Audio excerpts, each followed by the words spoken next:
మాకు వచ్చిన vote share కంటే అత్యధిక ఓట్ షేర్ మాకు వస్తుంది, మేము గెలుస్తాము అని చెప్పి ఉన్న ఓట్ షేర్ కంటే పార్లమెంట్ ఎలక్షన్స్ కంటే కూడా అత్యధిక ఓట్ షేర్ తోటి ప్రతి చోట కూడా మేము లోకల్ బాడీ గెలుస్తామని చెప్పి నేను కౌన్సిల్లో వారు కేంద్ర మంత్రిగా ఉన్నారు కదా వచ్చి రాసేయమని చెప్పి నేను రాసి సంతకం పెట్టి నేను ఇస్తా రాజీనామా చేయడానికి సిద్ధమని. ఎంత పర్సెంటేజ్ గెలుస్తారు మీరు? ఉన్న నేను చెప్తున్నా 70% పైన కాంగ్రెస్ పార్టీ గెలుస్తుంది. 100% గెలుస్తుంది. పక్క 100% డౌట్ లేదు. 100% లేదండి, మీరు అనవసరంగా టెంప్ట్ అవుతున్నట్టు అనిపిస్తున్నారు. నేను టెంప్ట్ అయితే లేనా? బయట గ్రౌండ్ అంతా బాగాలేదు, మీరు అనుకున్నట్టు ప్రజాపాలన బ్రహ్మాండంగా అది ఇది అనుకుంటున్నారు మీరు, కానీ ఒక విషయము అంత లేదండి. దేని విషయంలో లేదు, ఎవరు కూడా హ్యాపీగా లేరు. దేని గురించి చెప్పారా మీకు అందరూ? మేము వెళ్ళి సర్వే చేసినప్పుడు కూడా మాకు రైతు భరోసా రాలేదు. రాజు గారు మీరు ఎంతమంది? మేము ఒక 100 మందిని కలిస్తే, ఎగ్జాంపుల్ చెప్తున్నా, 100 మందిని కలిస్తే ఏ కాన్స్టిట్యూన్సీ వదిలిపెట్టారు నాకు కనిపించిన ప్రజలను చెప్తున్నా.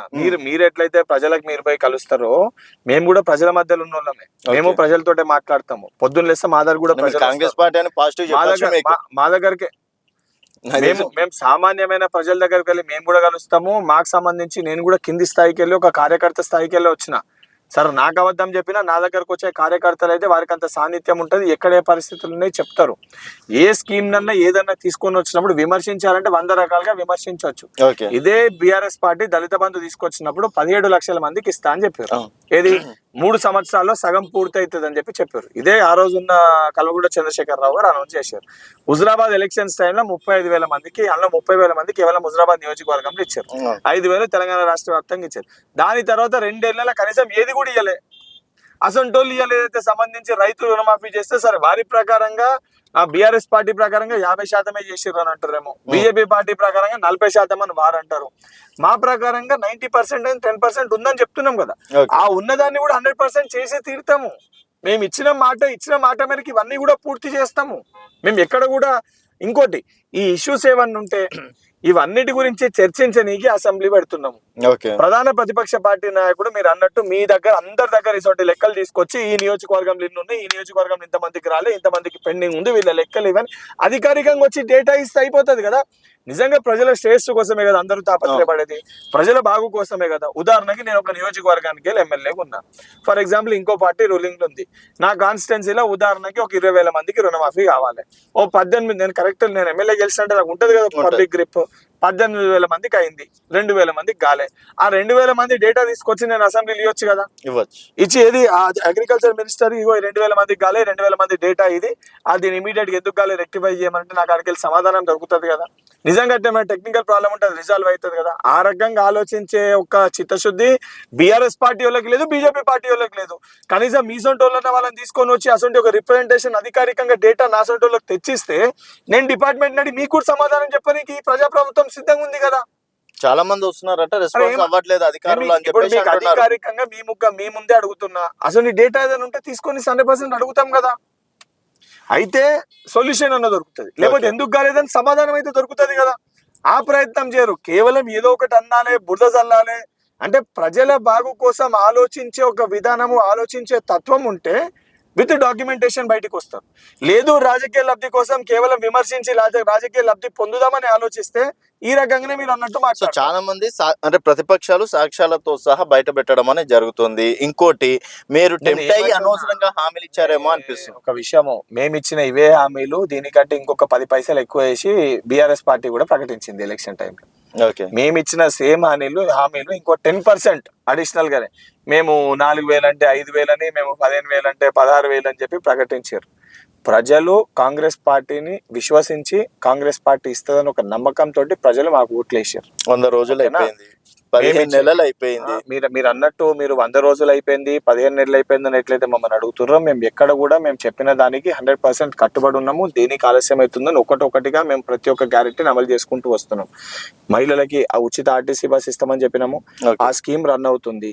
ఏదైతే సంబంధించి ముందేమన్నారు, బస్సులు లేవు, బస్సులలో ఫుల్ ఉంది, కూర్చొని జాగా దొరుకుతుంది అంటే మహిళ ట్రావెల్ చేస్తున్నట్టే కదా, చేస్తుంది. ఖాళీగా ఉన్నాయి. ముందేదైతే ఆ వెలవెలలు బోసపోయినాయి, అసలు బస్సులలో ఎవరు తిరుగుతారనే కాడికి వెళ్ళి అలా బస్సులో ఏదైతే తిరగనికి కూడా జాగా ఎక్కనికి కూడా జాగా దొరుకుతుంది అంటే ట్రాన్స్పోర్ట్ యూజ్ చేసుకుంటున్నట్టే కదా, యూజ్ అవుతున్నట్టే. యూజ్ చేసుకుంటారు కదా, యూజ్ చేసుకుంటారు చేసుకుంటారు. కదా ఫుల్ అయ్యేది. చేసుకుంటుండ్రు. అంటే వాళ్ళే అంగీకరించి కొన్ని పెంచొచ్చుగా మరి. 100 బస్సెస్ ఆర్డర్ ఇచ్చినప్పుడు 3 months కో ప్రాసెస్. కొత్త బస్సెస్ ఇప్పటికే దాదాపు వందలాది బస్సులు కొత్త ఆర్డర్ ఇచ్చారు. అవి స్టార్ట్ కూడా అయినాయి. అది ప్రాసెస్ పడుతుంది. బస్సులు ఆర్డర్ చేయగానే పొద్దున రావు రాజు గారు, దానికి ఒక ప్రాసెస్ ఉంటుంది. అది మొత్తం అయినాయి, అవి వస్తున్నాయి. దాని ప్రకారంగా దాని రవాణా శాఖ మంత్రి గారు దానిపైన దృష్టి పెట్టి చేస్తూనే ఉన్నారు, ఇనాగ్రేట్ చేస్తూనే ఉన్నారు. దానితో పాటు ఏదైతే సంబంధించి అంబులెన్స్ సర్వీసెస్ కూడా ముందు ఏదైతే 12 minutes ఆ క్రిటికల్ టైం పీరియడ్ అయితే ఉంటే 12 minutes కి ఇప్పుడు దాదాపు 10 minutes తీసుకురానికి అడిషనల్ గా అంబులెన్స్ కూడా 400 పైగా అంబులెన్స్ లో ప్రారంభించడం జరిగింది.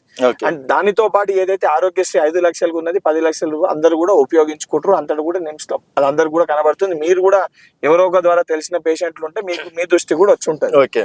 దానితో పాటు ఏదైతే 200 యూనిట్ ఉచిత కరెంట్ అనేది 200 రూపాయల లోపల వచ్చిన ప్రతి ఒక్కరు కూడా కరెంటు బిల్ వస్తలేదు, అది కనబడుతుంది. 500 రూపాయల గ్యాస్ సిలిండర్ సబ్సిడీ అనేది సరే వాళ్ళనే దాని ప్రకారంగానే పోయిన నెల వాడలేదు అంటారు. పోయిన నెల ఒక నెల వాడలేదంటే దానికంటే ముందు వరకు పడ్డట్టే కదా. ఒక నెల పడలేదు అని వాళ్ళు విమర్శిస్తారు. మొన్న చూసిన కవిత గారు ఎవరో విమర్శించారు, ఏది ఫిబ్రవరి నెల సబ్సిడీ పడలేదు అంటే జనవరి వరకు పడ్డట్టే కదా, వారి మాటల్ని వారు అంగీకరిస్తున్నట్టు కదా. దానితో పాటు మహిళలకు సంబంధించి వడ్డీ లేని రుణాలు అని చెప్పి దానికి సంబంధించి వాళ్ళకి ఎంపవర్ చేయడానికి దానికి కూడా నిధులు కేటాయించడం జరిగింది. ఏదైతే వాళ్ళు పెండింగ్ లో ఉన్న డబుల్ బెడ్రూమ్ ఇల్లు ఏవైతే ఉన్నాయో దానికి అదనపుగా 250 crores పైన కట్టి దాని మరమ్మతు పనులు చేసి నేనే ఎమ్మెల్సీగా అంబర్పేటలో నేనే 3 సార్లు ఇళ్ల పంపిణీ కార్యక్రమంలో నాతో పాటు బీజేపీ పార్టీ శాసనసభ్యులు రాజాసింగ్ గారు, అదే విధంగా బీఆర్ఎస్ పార్టీ శాసన సభ్యులు ముఠా గోపాల్ గారు కూడా పాల్గొన్నారు. మేమే అవి ఇచ్చినాం. దానితో పాటు 3500 ఇందిరమ్మ ఇళ్ళు అనేది ప్రతి నియోజకవర్గంలో ఆ సంబంధించి కన్స్ట్రక్షన్ స్టార్ట్ అయినాయి. దానితో పాటు ఏదైతే విద్యార్థులకు సంబంధించి ఇంటర్నేషనల్ తరహాలో మోడల్ స్కూల్స్ అని చెప్పారో దానికి కూడా బడ్జెట్ చేసి 60 పైన 60 కాన్స్టిట్యున్సీల పైన అంటే నేను చెప్పే హామీలు మీరు కనీసం విననీకి మీరు అన్ని గతం చేసినే చెప్తుంటే దానితో పాటు ఏదైతే విద్యార్థులకు యువకులకి ముఖ్యంగా ఈ రోజు ఏదైతే అంటారు ఏమిచ్చారు ఒక గ్యారంటీ ఒక ఉద్యోగం అని ఇచ్చినా ఒక ఉద్యోగం అని ఇచ్చినా డిఎస్సి నోటిఫికేషన్ ఎవరు ఇచ్చిందండి? డిఎస్సి ఉద్యోగాలు ఎవరు భర్తీ చేశారు? ఇంకోటి పాత నోటిఫికేషన్లు కోర్టు కేసుల చిక్కుముడ్లలో కోర్టులలో ఉంటే అది పరిష్కారం కానీ కొత్త నోటిఫికేషన్ ఎట్టిస్తారా డిపార్ట్మెంట్ కి సంబంధించి? అవన్నిటిని కూడా పరిష్కరించడానికి 2017 56,000 పైచిలకు నియామక పత్రాలు అంటే మీ ప్రకారంగా నియామక పత్రాలు కాదు మీరు ఇచ్చిన ఉద్యోగాలు వివరించినట్టు రాజు గారు. ఇప్పుడు ఫర్ ఎగ్జాంపుల్ 2017 ఒక నోటిఫికేషన్ వస్తుంది, అది కోర్టు కేసులలో 2017 ఇప్పటి వరకు రిజాల్వ్ కాదు. అది రిజాల్వ్ కానీ మళ్ళా డిపార్ట్మెంట్ కొత్త నోటిఫికేషన్ ఎట్లా ఇస్తారు? ఎట్లా వస్తారు చెప్పండి? నియామక పత్రాలు ఇచ్చి కూడా 55,000 ఉద్యోగాలు ఇచ్చినామని అంత డిఎస్సి చేసింది ఎవరు? గ్రూప్ 1, 2, 3 ఇవన్నీ పెట్టింది ఎవరు? సరే ఇవి ఈ కాడికి ఇక్కడ వరకు చెప్పుకోండి. అయ్య జాగిరి కాదు, పోయినోడు ఇచ్చిపోయినా అయ్య జాగిరి కాదు, మన జేబులకెళ్ళి ఇచ్చినాయి కాదు. తెలంగాణకి ఇవ్వాల్సిన చిత్తశుద్ధి లేక ఏదైతే ఆ ఇష్యూస్ రిజాల్వ్ చేయడానికి దానికి సంబంధించిన ఒక పర్టికులర్ జియో తీసుకొచ్చేది ఉంటే ఆ జియో తీసుకురాకుండా ఉద్యోగం పెట్టి ఉద్యోగాలు ఇవ్వకుండా ప్రైవేటు పోకుండా బిక్కుమని చెప్పి ఆ పిల్లలు వారి తల్లిదండ్రులు ఆవేదన చెందుతుంటే బాధపడుతుంటే పట్టించుకోకుండా ఒక దద్దమ్మ లెక్క వ్యవహరించారు గత ప్రభుత్వం. అవన్నిటిని వాళ్ళు ఇచ్చిర్రా వీళ్ళు ఇచ్చిర్రా వాళ్ళు ఎగ్జామ్ పెట్టిర్రా మేము ఎగ్జామ్ పెట్టిరామా అని పంతాలకి పోకుండా ఆ సమస్యని పరిష్కరిస్తే రేపు పొద్దున మళ్ళీ ఈ జాబ్ క్యాలెండర్ ని యథాతథంగా ప్రక్రియని పూర్తి చేయగలుగుతామన్న ఒక ఉద్దేశంతో ఒక చిత్తశుద్ధి జాబ్ క్యాలెండర్ మీలక మేము ఆలోచించలేదు రాజు గారు, మీరు అన్నారు కదా మీలక మేము ఆలోచించాలి. ఏంది వాడు ఎగ్జామ్ పెట్టిండు వాడు నోటిఫికేషన్ ఇచ్చిండు మేము ఎందుకు పరిష్కరించాలి మేము కొత్త ఇచ్చుకున్నామని మీరు అట్లా ఆలోచించాలి. ఎందుకంటే ఆ ఎగ్జామ్ రాసిన పిల్లలు నియామక పత్రాలు రాక ఇబ్బంది పడుతుర్రు. ఆ సమస్యల్ని పరిష్కరిస్తే శాశ్వతంగా ఆ కోర్టు కేసులో ఉన్న ప్రతి సమస్యని పరిష్కరించాలని చెప్పి 1-2 ఇష్యూస్ మినహాయించి తక్కినవన్నీ కూడా పరిష్కరించినాం. 2008 డిఎస్సి కూడా పెండింగ్ ఉంటే దాన్ని కూడా పరిష్కరించాం. అంటే ఎందుకంటే నేను అనేది 100% ఇప్పుడు ఈ వర్గీకరణ ఇవన్నీ ఫినిష్ అయినాక 100% అతి త్వరలో నెక్స్ట్ 1 month లోపల ఈ జాబ్ క్యాలెండర్ దానిపైన అనౌన్స్ చేసినాక 100% నేను మీకు చెప్తున్నా ఈ 1 month ఇదంతా ఈ వర్గీకరణది క్లోజ్ అయినాక రివైజ్డ్ క్యాలెండర్ డిక్లేర్ చేస్తాము. ప్రభుత్వంలో ఉన్న ప్రతి ఖాళీని ఎప్పటికప్పుడు ఎప్పుడు నోటిఫికేషన్ డేటు, ఎప్పుడు ఎగ్జామ్ డేటు, ఎప్పుడు రిజల్ట్, ఏ రోజు వస్తుంది అనేది చాలా స్పష్టతతోటి ఈ ప్రభుత్వం ఒక సైకిల్ ని క్రియేట్ చేస్తుంది. చేసిన దానికి వర్గీకరణ దాని వలన వర్గీకరణ కూడా చేయాలి.